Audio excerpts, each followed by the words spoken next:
How's it going, everybody? Welcome to the latest episode of the Savour Success podcast. I'm your host, Caolan Cullen. This is the podcast where the food meets the hustle. In this episode, we're deep diving into the world of clean energy and sustainable drinks with Conor Meehan, the founder of New Infusions, a brand shaking up the market with an Amazonian tea leaf you've probably never heard of. But trust me, you will. It all started about 5 years ago when a friend of Conor's from Ecuador introduced him to the guayusa, a plant known for delivering a smooth, jitter-free energy boost. Fast forward to today, and New Infusions is canning that magic into fermented energy drink that is not only good for you, tastes amazing, but is also good for the planet. Think about it as kombucha's cooler, caffeinated cousin. In our chat, Conor shares how he took this ancient tea from Ecuador to the Irish market, challenges of launching a new product in a crowded market, the journey he's been on pivoting and relaunching the business after coming to market about 4 years ago, why taste, sustainability, and storytelling are the ultimate recipe for his version of success. So if you're curious about what it takes to introduce a completely new drink to the world and win over those skeptics, you're in the right place. So grab a cup of whatever fuels you, and let's deep dive into the story of guayusa, sustainability, and the future of clean energy. You're guaranteed to learn a lot about the Amazonian rainforest and about the founder of New Infusions, Conor Meehan. Let's get started. Alrighty, folks. So welcome to the latest episode of the Savour Success podcast with Conor. Conor, welcome to the show. I'm delighted to have you on. Cheers, Caolan. Thanks for having me on. Appreciate it. Conor and myself go back now a couple of years, good pals, and we first met in the WeWork, where Conor had a company which I had seen on Instagram. I didn't know he was the man behind it, called New Infusions. Conor, tell us a little bit about yourself there and a bit about your background. Yeah, so I started New Infusions back in 2019. I think I met you around 2020, maybe 2021, something like that. We used to share cups of tea to different people, do A/B testing. I remember quite a lot of that. Yeah. And probably yourself involved a fair bit, I'd say. Yeah, so we started that in 2019. We basically all came from, we discovered this kind of leaf from the Amazon. It's called guayusa. So it's a friend from Ecuador sent it to me. It was actually in like 2018 that I think. So he sent me this product. It's a tea that grows in the Amazon that indigenous people have been drinking for a long time. And I was really interested to try it. So he sent me some. And it all kind of came from there. We drank it. Me and my housemate Fiona, who's an investor in the business, we started drinking it. We were housemates at the time. We started drinking it every morning and we just loved it. The effect of it was very kind of like a unique type of caffeine. So it was giving us a very unique kind of energy. And we saw that no one was really selling it in Europe. There was like 2 or 3 brands in Europe. It was starting to make a bit of noise in the US. But even in, it was only 2010 that it started to be exported outside of Ecuador. So it's a very kind of new product. And that just got us really excited basically to try and, we just thought this is something really interesting. We learned a lot about where it came from. Also the kind of the way it's farmed. So it's farmed in a very different way, much more kind of biodiverse farm there comes from. It's not monocrops like a lot of the deforestation in the Amazon now comes from monocropping. So we also saw that as a solution that we could help support in terms of, different forms of agriculture that are much more biodiverse, that don't involve deforestation.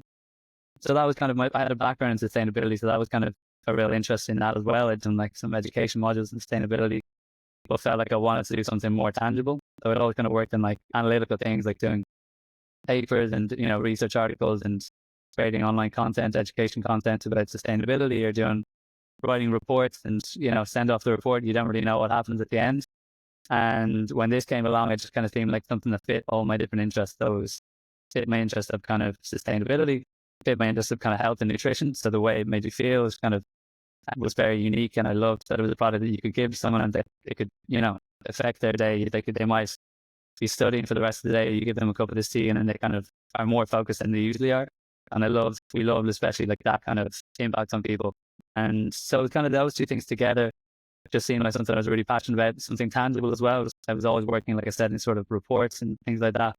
And I love the idea of getting more and more kind of interesting to do something like a tangible product. I never thought I would work in energy drinks or anything like that. That was never, if you told me that 5 years ago, I never would have believed you. But slowly it just kind of happened as a passion, just kind of grew a bit by bit. And then we decided, Fiona just said to me one day, like we were drinking it in the house and he said, well, no one else has this tea here. Like, why don't you go down to the local urban health? We used to live beside there. Just go down there and see if they'd be interested to try it or something. And I was like, yeah, why not? And then that was kind of the first step. And from there, bit by bit, the idea grew and we launched it then in 2020 and as a herbal tea company then.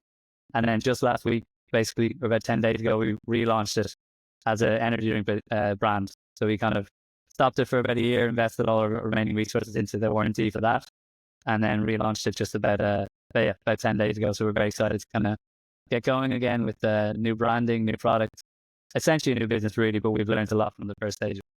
It's amazing. It's great to see. And that's what came up on my LinkedIn there. It must have been 2 weeks ago when you posted the relaunch and the rebrand. I was like, I have to get you on the show because I love when people have to pivot and either change something about the business. They use their learnings from the past. But I want to talk about the energy side of things, right? So we all know Red Bull been dominating the market of straight energy. That's what people are looking for. And obviously Monster, and then you have Celsius here, which is valued at $11 billion here in America. Where do you see you guys fitting in with the likes of these energy drinks that are dominating the shelves, and then yourselves as a clean style of energy? Yeah, it's kind of exactly that, like a kind of a clean, natural style of energy. So those are obviously generally all the market is kind of dominated by players that are very synthetic ingredients, and they are very effective and everything, but there's usually a lot of kind of health downsides. You read the ingredient list, and I personally just read it and I get a bit stressed. I'm like, what's that doing to me? What's that? I don't know, And there's all this research and you can get into that. But what we wanted to create, really, we felt there's a space. Let's just create something 100% natural. You can read the ingredient list and there's no stress about what's in it. It's just things. It's essentially fermented cup of tea. So we ferment with water kefir and an infusion of guayusa leaf with other leaves, and add some apple juice, lemon juice, some Celtic sea salt, and then that's it. So there's nothing in it that's kind of synthetic at all. And we wanted to give that experience of just reading the ingredient label and just thinking, okay, this is healthy. This isn't anything that I have to worry about. And there's obviously that element of the health, but I think the most interesting part is the effectiveness. So I would find that actually, particularly this leaf guayusa, that's why we got so interested in the first place. It has a very unique energy effect. And just pronounce it again, because it actually is a hard word. I'm struggling. It's not easy. So it's the two ways. It's guayusa, so you can say it with a G, guayusa, or guayusa. In Ecuador, they call it like guayusa. They don't pronounce the G. So whatever's easier for you. It'll take people a while. It took us a few months, I think. It's the phonetics of pronunciation of it to make sure people get it right. It's like the way we say it is like G and then Y, like Y, U, sa. So like the letter Y, the letter U, and then sa. So guayusa essentially is kind of the simplest way to think about it. For sure. And where do you see it? It's a hard word for me when I first saw it, and when you were explaining it to me 3-4 years ago, it was like I couldn't pronounce it properly, and I didn't really know what it was. Obviously, it's a new concept. No one's really done it, as far as I know, except for yourselves over the years. And no one in Ireland has come in with it. America, well. So where do you see? I feel this is a new style of like kombucha. Let's say now we all know what kombucha is. No one knew what it was years ago. In Ireland, no one knew really what kombucha was 5-6 years ago. So do you think that you're at the start now of a guayusa kind of revolution, in the sense to get the perception out there? And do you find that you're getting a bit of like, what is this? What am I drinking situation? Yeah, I think it's like the exciting thing is that it's new, and that we think that it has all this potential, and that we love the idea of kind of bringing new products to people like that, especially this leaf. This is kind of the main thing really. And so we're at that frontier thing. Then the challenge is that people don't know what it is, and so you have to kind of ask people to be a bit open-minded to try something that they've never tried before. And that's the challenge part of it. But I think it's more than makes up for it. The fact that we're giving a new experience to people is really interesting as well. And just that the product itself, I think, speaks for itself. When people drink it, they like, as a tea or an energy drink, they like the taste. It's not bitter, and they like the effects. And I think that there has been already in the US, there has actually been a bit of a breakthrough with it. There was a company called Runa who started the export industry in like 2010, and then grew to quite a big company and sold to Vita Coco in 2018. Unfortunately, since then, it kind of took a bit of I think Vita Coco put all the attention on the coconut water and not so much on that. And which happens often when companies get sold, they kind of, they lose their founder spirit, and then they kind of they taper off. But that broke through massively in the market there. So that was very popular for a while. Channing Tatum was talking about Leonardo DiCaprio. So there has been in the US that kind of breakthrough moment, and it's still there. There's a lot of more ingredients and more products and using it as an ingredient in their energy drinks or pre-workouts, things like that. And I think in Europe, it's still very small. It's still very, there's like, I would say like 5 or 6 brands, like real, that are really selling it. And even of those, 2 or 3 are kind of are really having success with it in kind of markets like Germany and maybe a bit further abroad. But in the UK and Ireland, there's not really much at all. And so that's kind of why part of the reason we wanted to do it is that we want to bring something new to the market. We don't just bring another what's already there. And we feel like we want to really add value and bring something which, for us is kind of the best form of caffeine. That's the way we would describe guayusa is kind of the most sort of healthy, most had the best effect in terms of a caffeine source. And how do you find there's any resistance to it in Ireland at all? Because I was working kombucha about 6 years ago, and when I was trying to explain to someone that wasn't really our age, maybe a bit older demographic, let's say, and there was a bit of resistance, but when they tried it, they loved it. So what is some of the feedback that you're getting? Yeah, I think the first thing is usually like they see the name and they go, "Oh, what's that?" Like, geez, they can't even, they look at it and they're like, "I can't even pronounce that." Or what is it, like ayahuasca or something? People could, it's got all the vowels in a row, and so people are like, "Oh, what is that?" Yeah. So that's kind of sometimes the first or something, exactly. What's it going to do to me? You're like, "You're grand, don't worry. It's just caffeine, don't worry." And that's usually the first impression, and then you give them a cup, and then if you went to co-working here, like often I'll find people like, "Oh, what's this?" And then I'll make them a cup, I'll give it to them, and then they come straight back maybe 30 minutes after trying it and say, "Oh, wow," they feel the effect. So it's kind of, you do get that initial resistance. Then people love the taste. That's a huge thing. Like, we realize taste is obviously, that's a huge kind of, if you don't have a good taste, you're not going to get people to even drink the whole cup. So, so it had the good effect. It's just the initial kind of barrier, I suppose, of getting over that it's just more exotic products that comes from Ecuador. People think it might do something more than caffeine, but it's not. It's just caffeine. And I think once people know that, and like yerba mate as well, people are learning a lot about that. And guayusa is actually a cousin plant to that. And I think that's starting to break through. And it's also, making it an easy format. So that's why we did it as an energy drink this time around. So we can just, if you can, you crack it open, you drink the product. There's no kind of messing around with brewing the tea or anything like that, or how long to brew it for. It's all just kind of done for you. And that's the way we want to kind of enter the market for now. And I remember when we were doing the cupping and sampling there back in 2021 in the WeWork, when we were working hard in the tech world. I remember trying, and because wouldn't say I'm a coffee addict now, but I do have 3 or 4 coffees, and I had a really bad anxiety attack probably about 4 years ago due to having 6 espressos in a day. I remember you telling me, Yeah, and I had to start weaning myself more and more off it, And when you gave us the tea leaves of guayusa, new infusion, I tried it. It really did help, and I thought it was fantastic. I had this clean bill of energy, no crashes, no jitters, and your coffee, you're after 3 of them, you're shaking, your head's all over the place. So to have that clear mindset is fantastic. And what I see here as well is the American market is so big. Sometimes you can have a grocery store that's all drinks. It's just shelves and shelves and shelves of drinks. Yeah. All doing different things, different benefits. And you probably know of like Olipop. Olipop, I think, is doing over $500 million in sales, which is amazing for a brand that started in 2019.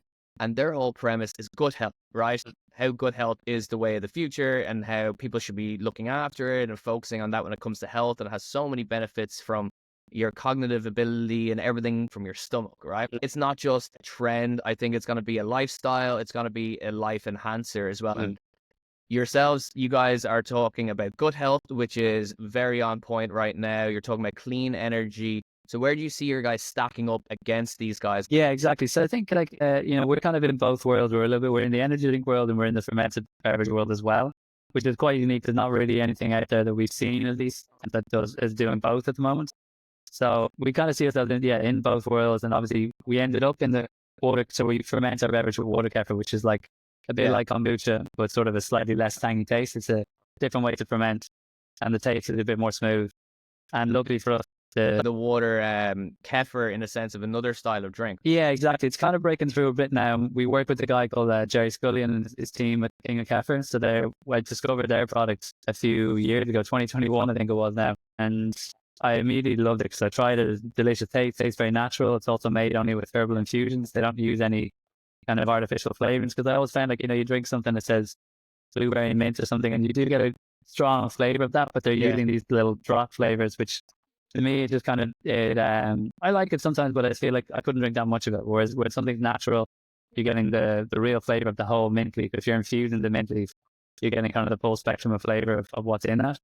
And that's what I really liked about what Jerry's doing. And he's also fermenting the products with water kefir. So he's worked 10 years on that recipe, which thankfully then when we came to him, I said, like, look, we have this product guayusa.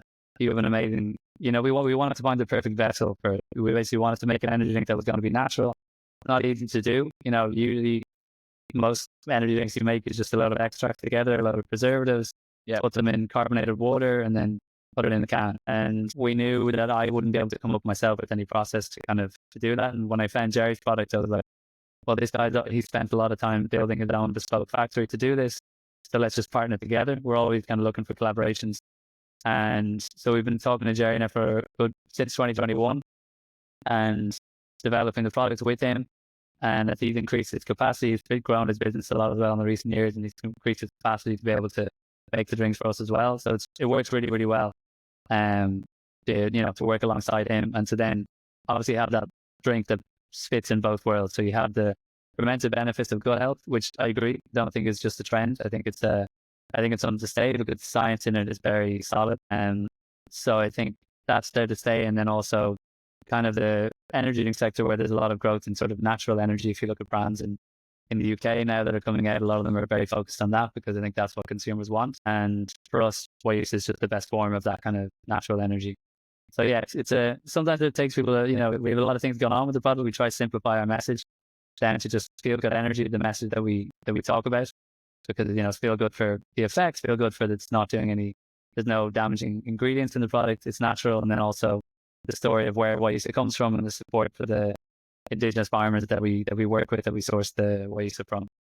Fantastic. I was just about to ask about that as well. There you go. Segue for you. So perfect, great segue. So sustainability is going to be, again, one of the markers for a successful brand going forward. There's more and more regulation, which is good because it helps the farmers and the actual way we're actually growing our products and how we're consuming as well. So where do you guys step in when it comes to sustainability? Because I saw recently that it was either the EU or America now is going to have a protocol when it comes to the land deforestation for coffee. These farmers have to make sure they're doing it ethically and properly. So coffee is having a massive issue, especially as well as the price of coffee is skyrocketing. Yeah. So where do you guys step in when it comes to sustainability, working with, supporting the Amazon and the indigenous community there?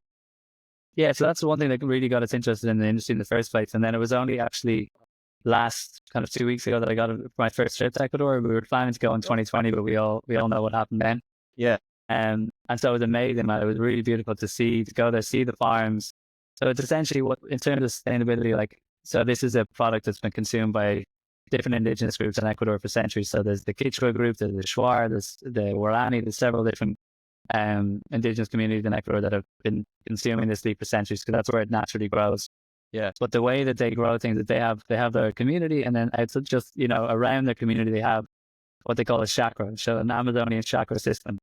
So it's like a farm, but it doesn't really look like a farm. We're from Ireland. The farm to us is a lot of grass with a few cows on it. There's some spuds in the ground or whatever, but there it's completely different. It's amazing. When I saw it last week, I was honestly blown away. It's really beautiful, kind of essentially managed rainforest. So you just have lots of different plants around. You might have a plantain tree here, a coffee tree here, a cacao here, a guayusa plants here, all mixed together with all the kind of ground, the soil is covered in different vegetation. So there's no loss to soil. And even that biodiversity feeds the soil. So if you have a cacao plant and a coffee plant beside each other, the leaves of the cacao plants are falling on the soil. They're giving different nutrients. The coffee plants are giving different nutrients to the soil. So versus, the usual way, especially unfortunately in the Amazon, is that you monocrop. So if you're going to grow soy or palm oil, or a lot of the time with cacao as well, unfortunately, which thankfully this regulation is actually working against, is, you would clear rainforest and just put thousands and thousands of cacao trees or coffee trees, and just grow that. So thankfully the regulation, I saw there's a lot of talk about it when I was there. It's going to be complicated to implement, I think. We saw some kind of holes in that. If you've already got that system there, this biodiverse system, which is essentially just managed rainforest, there's some difficulty in certifying that there's no deforestation taking place, because it's usually that, they're trying to prevent people cutting down rainforests. But I think there's also a lot of room for recognition of sustainable land management that's been happening for centuries. That we're taking crops from this land that's been managed this way for centuries, and they're looking into carbon credits for that as well.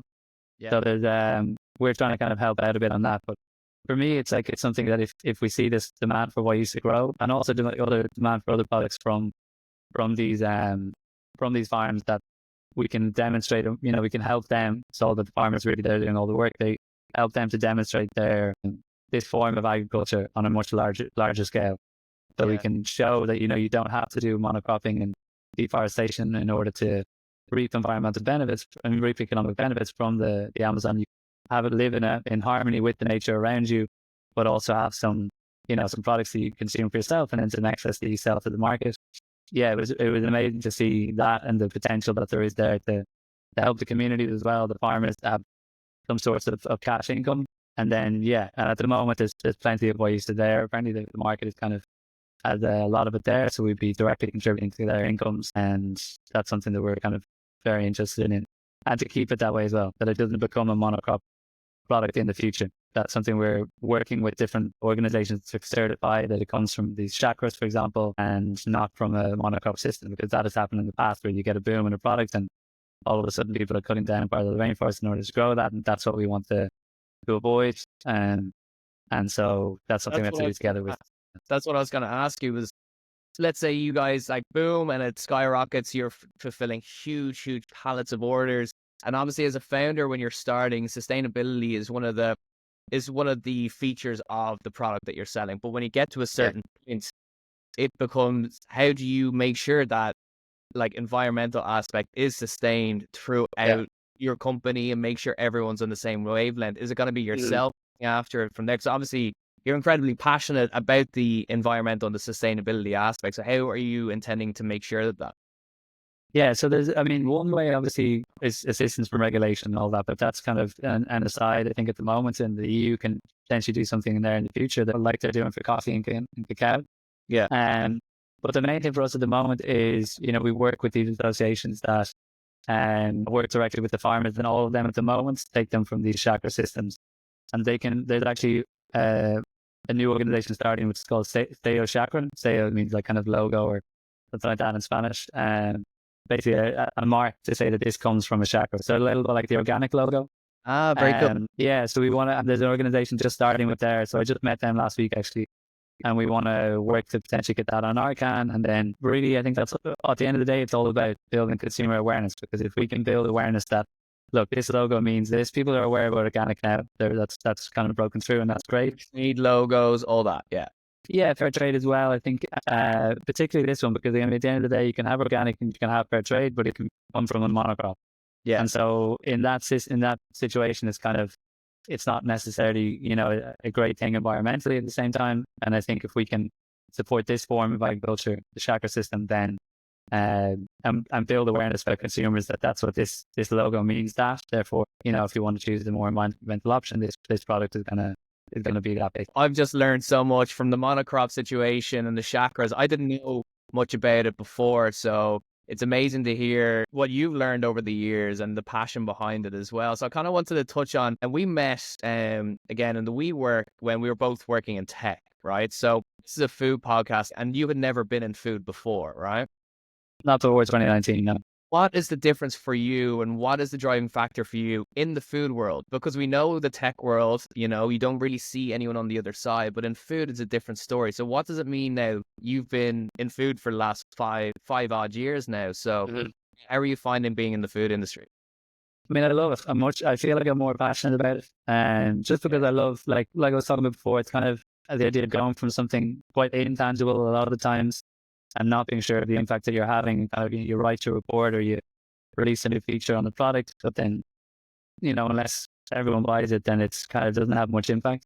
Yeah. And whereas as soon as I kind of, more or less accidentally started going into the food world just because of the discovery of this product, I just felt I actually really like this. I really like dealing with all the different aspects of getting a product shipped, getting cans shipped from here to there, getting the guayusa shipped in from Ecuador. Because it's tangible, it's real. It kind of feels a bit more, at the end of the day, you can sit back and say, okay, I knew what I did today. I organized that. Or shipment of this to there, or working on the branding side, I really like as well. I kind of did the branding myself. I'm not a professional brander, so we're eventually going to have to hire someone to do more on that. It's great, though. That's all right. But yeah, it's a long time. It was me and like 500 different random people that I kept asking feedback from. So it's a large collaboration, I would say. But I like the creative side of that as well, the storytelling aspect of it. And then the product development is kind of, that's where I love the most, like working with people like Jerry, who's kind of really craft something that they really care about. and really just working to try and create something new all the time. I think that's trying to do something new to me is kind of the most interesting, because it just feels like that's where you add value to the market. You know, if you're doing something that no one's done before, then the consumer has another option of something they didn't have before. But yeah, overall, it's just something more tangible, I think, than tech. I like tech. The pay is definitely better. The money is exactly tech. You have to change your lifestyle. We don't do food for the pay, right? No, it's a much harder way to make money for sure. But then if day to day you're happier doing it, then, you know, that's a worthy trade-off, I think. So, yeah, I love it. I mean, yeah, it's a different world, definitely a different world. But it's what I love is the relaunch and the rebrand for yourselves, all right? So you guys are in 2019, and when I saw it on LinkedIn with the can, it's a big innovation. It's a big step. It's the same components of the last product, but just different style of how you're launching it. So obviously a big innovation. What's been the biggest hurdles you've come across relaunching and pivoting the business? I think the biggest sort of pivot relaunching is, well, patience. Sometimes, you know, you just have to wait until you've got each recipe done, testing this recipe. Okay, this didn't work, that did work. Yeah. And thankfully, you know, working alongside King of Kefir, they have very good knowledge and all of that. And I think we did. It took longer than we thought, of course, just because we're collaborating. We're not doing, you know, you could go and just pay a contract manufacturer to do 50,000 cans through, but then you have to raise a lot of capital that way, and you lose control of the business and control of what kind of products you want to do.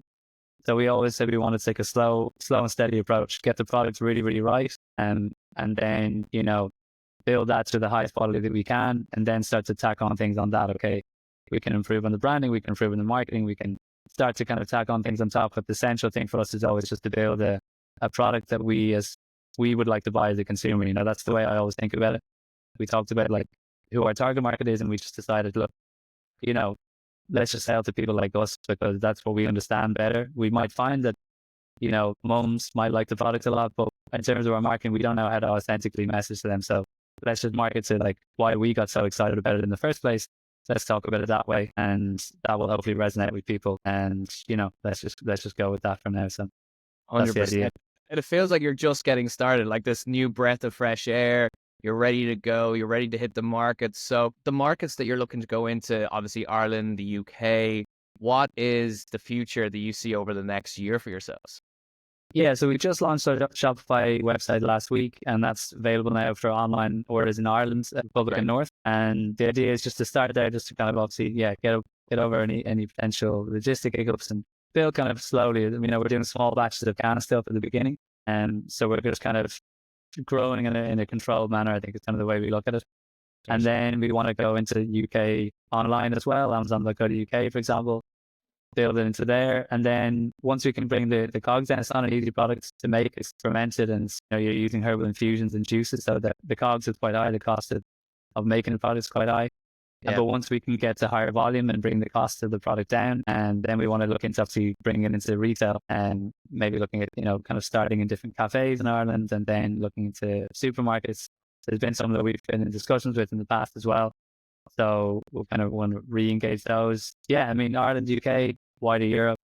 The US would be a dream, because the US is like, when I go there and I go to the supermarket fridge there, it's like, you know, you go to a Whole Foods fridge and it's amazing. Like, there's so much high quality stuff, really innovative. And I think people really, really love that there. And I think our products will definitely fit in with that, I think, because I think it is quite innovative. There's no fermented energy drink even on the US market at the moment. So that would definitely be a dream. Here, I'm happy to be your brand ambassador and get it out as much as possible. You'd be a good man for a brand ambassador. I think definitely we'd appreciate that, man. 100%, man. Yeah, the US market is a different beast altogether. It's a different world. So, I mean, the drinks innovation here, as we were talking about earlier, is just, it's mind blowing. You know, it's a world apart from where we're at in Ireland. Ireland is getting there. They always used to say Ireland is 10 years behind the US, and now it's probably about 3 years. So if it's going off in America, it'll then hit the UK, and it'll eventually get into Ireland. So I'm excited to see, and hopefully now we'll get that international expansion and be able to work and get it over to the US. Yeah, exactly. That'll be a dream. You know, we'll build up there slowly, but I think that's where we eventually want to get to, for sure. 100%. And look, we're almost at time here, and I wanted to ask you, it's about success, right? So success is a very personal question. You know, my idea of success might be different from yours, but for you, Conor, what does success in the food world mean to you? It's like, it's a day-to-day thing. If you feel like you're doing something interesting and you're passionate about it, and you feel good about it every day, and it's it's not stressing you out to the nines too much, then, I think that's, and you obviously that's from your own personal point of view.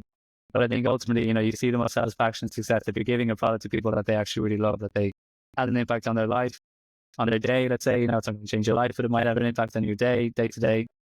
And then also on the other end of it, the supply chain, having an impact there. Like, success for me is kind of that I feel good about the impact that we're having, just from a purely selfish point of being able to feel good about it. At the end of the day, whether you're doing something that you're passionate about, I think is kind of I wouldn't call myself a philanthropist for sure, but I think we're, I have to have a lot more money before I'm a philanthropist anyway. But we're basically just, it's something that we're great and that we enjoy day to day. And if we can keep doing that for as long as possible, if we can have enough success with the business that we're able to, pay our salaries and keep the business going and get it to a point where we can keep making new products and keep doing more innovation, then that's basically success for me anyway.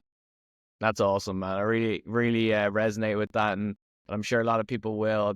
Again, there's easier ways to make money in this world than getting into the food game, and to be able to have that impact on people in their day-to-day life, even if you give them a moment in time. That's what I always said in the business, that be having the worst day, and then you give them that 5-10 minute respite from whatever's going on in the world, to just give them the moment to relax and enjoy the what you've served them is unlike any other. Ice cream does it better than anything else, man, as well.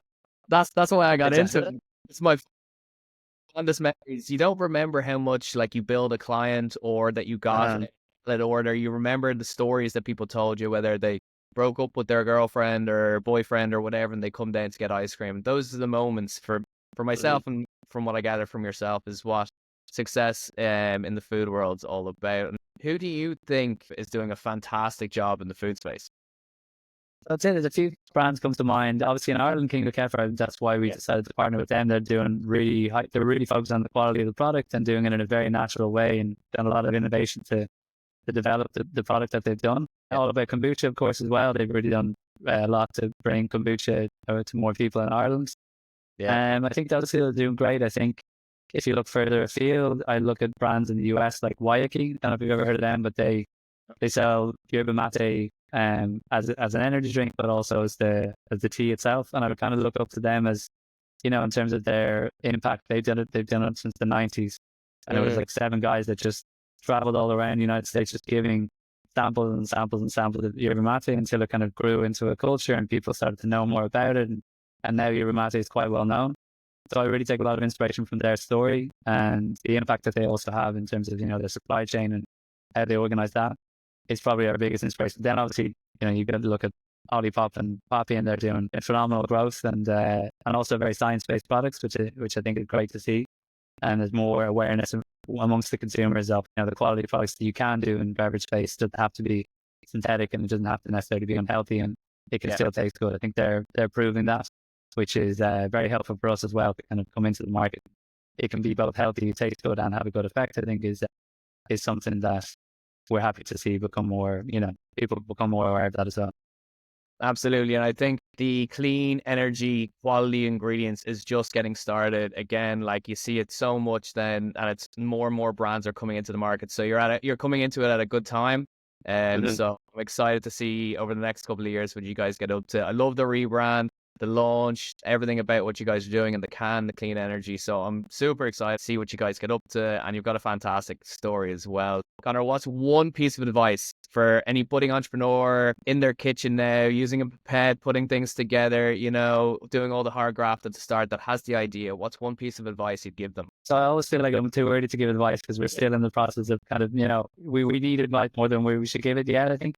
But I think just get started. Like, you have an idea for something, just go buy the ingredients, try and make something, and then, whatever it is, put it in a glass bottle, sell 3 to your mates, and then see if people like it and grow in that kind of agile way. I think at first, in the first iteration of the business, we could have been faster to iterate like that, and also to kind of spend as much time, introducing the products to people as possible. I think also first iteration, one thing I learned is not to spend too much time in spreadsheets and focusing on completely optimizing the background of the business before you've even, focus more just on getting it out to people and getting feedback on the product. You give as much of your time to that as you can. That's advice to myself. That's advice that I'm going to follow in this next stage, basically. Is just get out there as much as possible, give people the products. Don't get lost in spreadsheets too much and optimizing things, which, you know, before you really need to. So, yeah, that's probably my tidbit for now.